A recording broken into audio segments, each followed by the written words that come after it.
Hello and welcome. It's Psychic Cynthia here, Spiritual Psychic Cynthia Killian. And welcome, dear ones. And today I wanted to discuss with you something relating to the realm of relationships and love and romance, and also relating to astrology. And a question I would want to explore with you today, something I get asked sometimes and I hear people talking about, is should you date someone who has a zodiac sign that is incompatible with yours? In other words, if your sign is incompatible with their sign, should you even bother dating?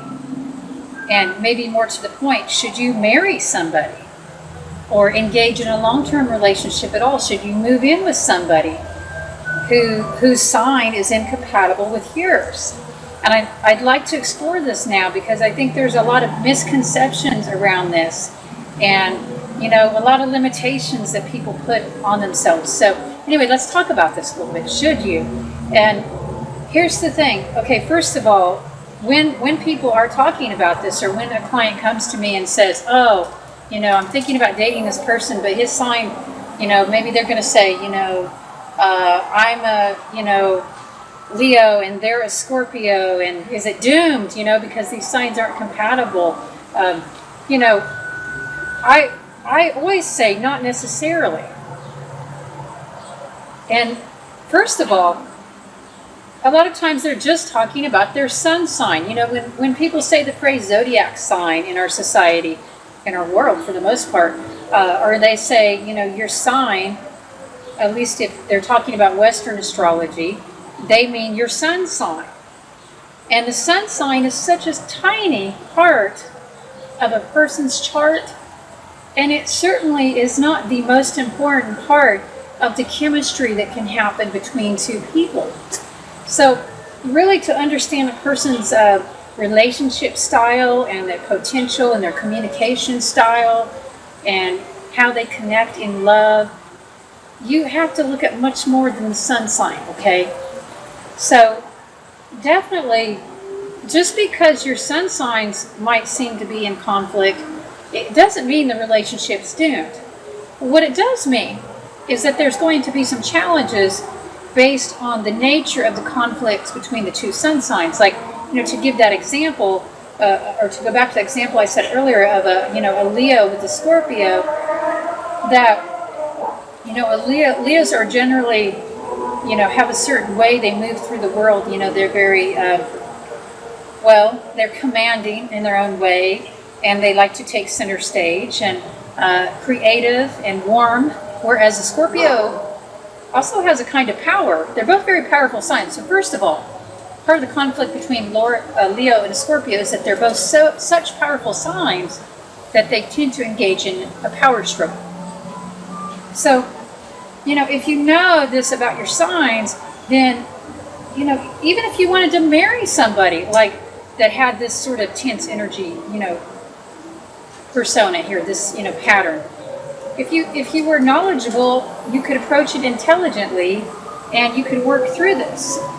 So, the thing about romance is different than a long-term relationship. And I can say this with some authority because I've had many romances in my life, and I've also been happily married at the time of this video for almost 23 years now. And, a long-term relationship, a marriage especially, is about learning to approach your differences intelligently and wisely, and learning to appreciate them and navigate them. If you want to be in any long-term relationship, there's going to be some differences.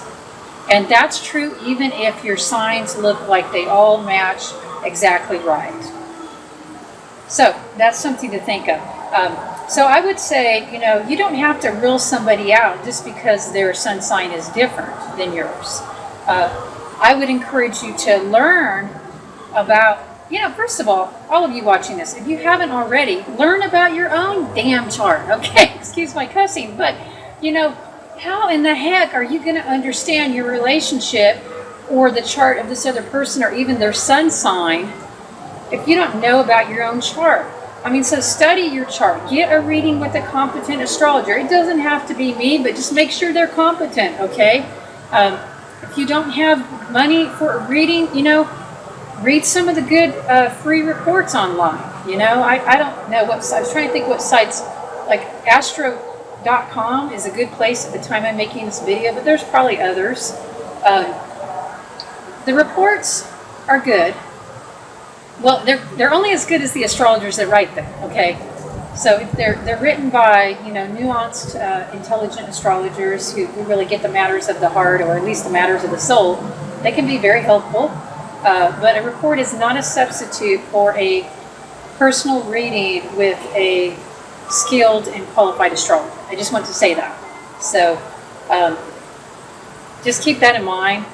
But at the very least, read about your own chart, do some research. Actually, you should do that even if you get a reading, and learn about it. And listen, I'm not going to be able to tell you all about your chart in the comments here. If you want to have a private reading, that's great. But, astrology is deep and complex. So, I understand wanting to know, and that's why I'm recommending that website, or any website that you like that works well for you. So, and of course, as astrologers, most of us are kind of old-fashioned. We actually have books, okay?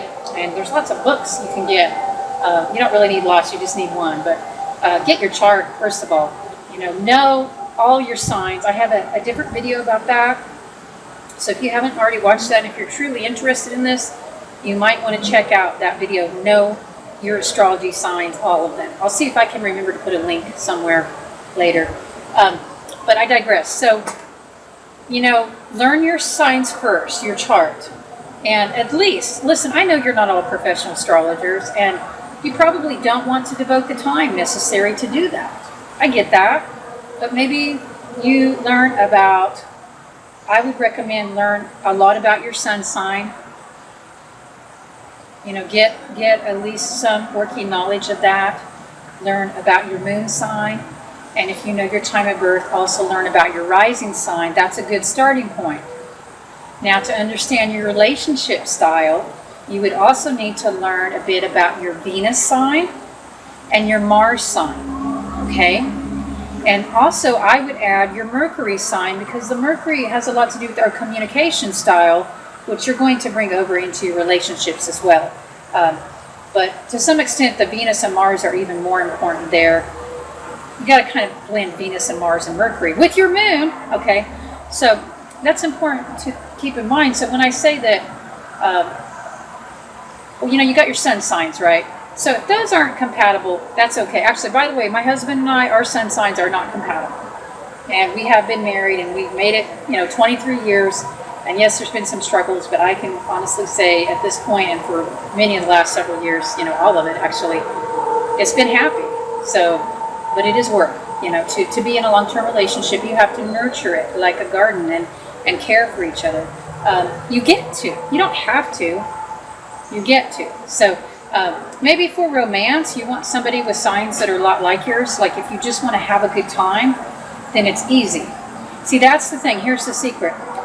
When we are with people who are signs are more quote-unquote harmonious with us, which usually has a lot to do with being in the same element or the complementary element. So, for example, what that would mean in a nutshell is if your sun sign is Earth, you'll get along with other Earth signs well, or there'll be a natural harmony at least, and water.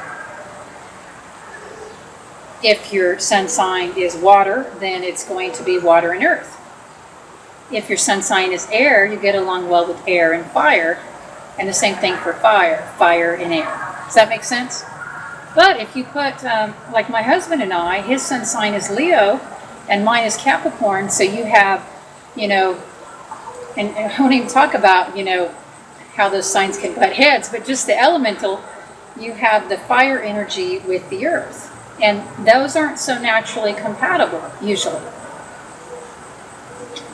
So, it's important for me to understand about fire element and for him to know about earth element and where the natural conflicts might be between those. And for romance, like, if the elements aren't as compatible, like in courtship is what I'm saying, then there can be some misunderstandings easily. But that doesn't necessarily mean it's not good long-term potential. Does that make sense? Because here's the thing. Most of us are drawn to our relationships because of our karma. Okay? And karma is about growing. Actually, karma is about leaving behind baggage, dealing with baggage, okay? Dealing with your lessons, what you haven't learned yet. And then there's this other force that can draw us to relationships too, and that's more like dharma, okay? And so dharma is about expanding your horizons and growing. So if okay, let's say you're, drawn to your relationships because of karma, which most people are, by the way, then it would make sense that you're probably going to be drawing people into your life whose signs aren't harmonious, because you're going to need to work through something with them, right? And especially in the romantic sense, With friends, it can be different. With friends, we tend to often draw in people who are going to be more supportive. There's often, not always, but often less karma around that. I guess I think that's because of the law of grace. And it's like the universe's way of saying, hey, it can't all be about karma and working through karma. There's got to be some fun in life too, right? But even if you're working I would consider the relationship I'm in to be more of like a dharmic path. And so we're not together because, of just karma that's unresolved, but because we're growing and learning and living a life of purpose together. So even in that, you might want to, you're on a soul level, I'm saying. Your soul may want to attract somebody in with different signs that in some ways might conflict with yours, but also might, in other ways, be complementary. Maybe you need that energy to complete your mission here. So these are all really reasons why we might want to date, marry, or be with somebody with signs that aren't necessarily naturally compatible. Now, that being said, I think that you love who you love, right? Right? You love who you love. That's another part of this. You don't get to control that sometimes. But you do get to choose who you date, and if you go further with it. So I think that the thing to consider is, are you willing to learn to understand the differences? Is the other person willing to understand the differences? And listen, it doesn't mean they have to be astrologers. It just means, are you willing to learn to appreciate other people's points of view? And does the other partner give a little? Are you both giving a little? And not just compromising, but harmonizing. So that's what's going to determine whether you're successful in a relationship or not, or I don't know if I'm going to use the word successful, but whether it has a future. And what that future will look like. Because some people stay in these relationships with not just, maybe they even have harmonious signs, but they don't have harmonious energies. That's the other thing. Just because your sun signs are harmonious, that doesn't mean you're coming from the same place of consciousness, the same level, so to speak. Do you know that with all 12 of the signs, each sign has, people that are coming from the lower, most primitive vibrations of that sign, and then people that are more mid-tone level, so they're more, evolved, at least, more cognizant. And then it has a few, who are really coming from the highest levels of expression. So, even if the elements and the signs are compatible, but, you're coming from, maybe a higher level of consciousness, like what Maslow used to talk about, self-actualization. If you're more into the self-actualization part and your partner isn't, then there's going to be some rub there and some friction, okay? And that doesn't necessarily mean you have to separate from that relationship. It just means it's going to be more of a challenge to stay in it. And yeah, that's tough. That's a video for another time. So anyway, it's okay to date somebody whose sign is different than yours. Heck, if you're lucky enough to meet somebody that you really like and enjoy, I think you should enjoy their company. But learn to appreciate and understand the differences. And also, one last thing I want to say before I sign off for this video, and maybe there'll be future videos relating to this subject. Let me know if you'd like that, okay, in the comments section.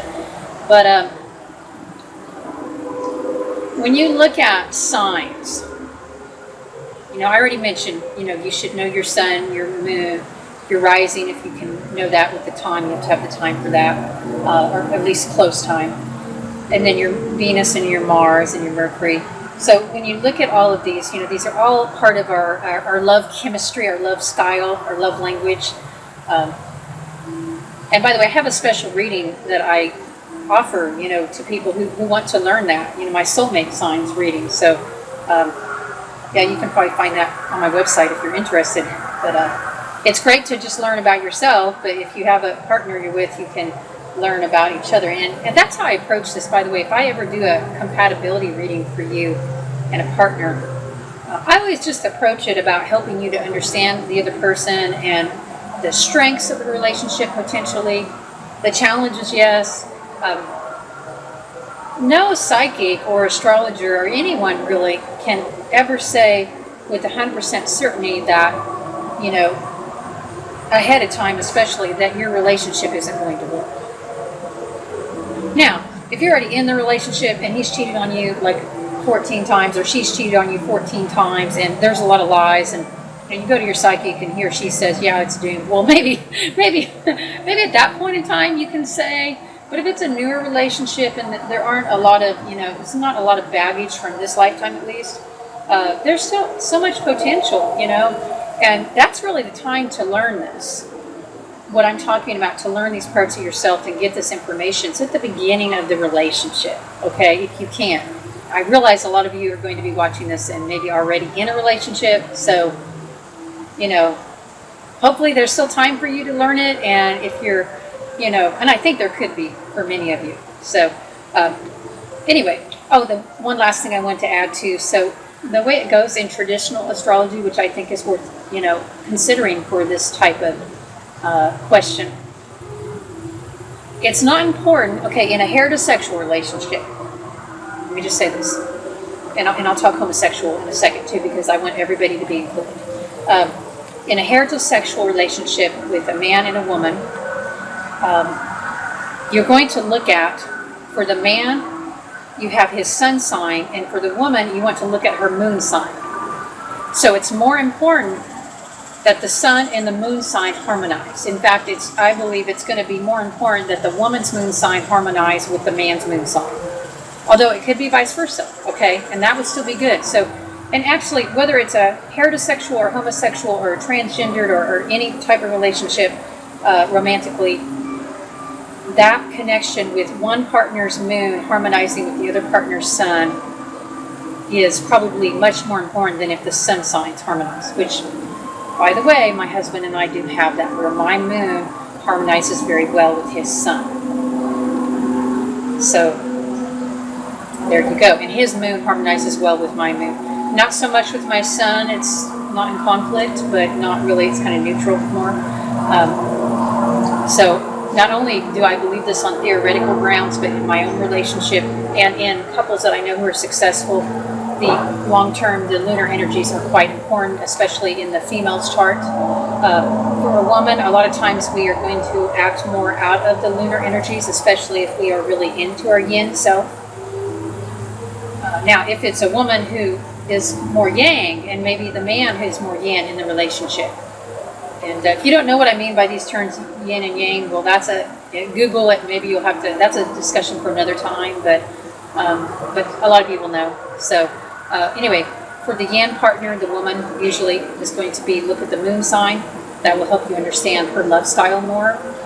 And for the man, look at the sun sign. And these are very old-fashioned rules, I know, but I find they still work in relationship readings and understanding each other. Now, if you're in a homosexual relationship, it still is the same, actually even transgendered, but you just have to identify which partner is the yin partner and which partner is in the yang partner. And in my experience as a psychic counselor, and I've done a lot of relationship readings, and I'm also an astrologer, obviously. So when I do these astrology readings and or any of the readings for relationships, what I have found is that in every relationship, all relationships are what I'd call gendered, even homosexual, and it's true whether it's two men or two women. One partner will be more of the yin, more of the receptive, the feminine energy, and one partner will be more of the yang. So If you figure out who that is in the relationship, overall, then you'll look to the moon sign of the yin partner and to the sun sign of the yang partner. Does that make sense? If it doesn't, just ask in the comments and I'll clarify or help you out. But and not that we don't all have yin and yang within us. We certainly do. And I know even as the yin partner in my relationship that there are areas of life where I'm more active and more yang. But overall, relationships are gendered, actually, even when the genders are the same. That's because these principles, they are energies that are, way beyond just our physical forms. The heart exists on a magnetic level. Anyway, I hope this has helped you all in your relationships, and know your relationship is not doomed just because your sun sign is challenging. You'd need a whole lot more signs than that to be challenging. And even then, it might just be exciting. It might be opportunities for growth. So until next time, I'm wishing you all just blessed romance and much love in your relationships. And for those of you who are single and looking for love, then may you find what you are looking for and more. May all the miracles of love touch you. Until next time, bright blessings.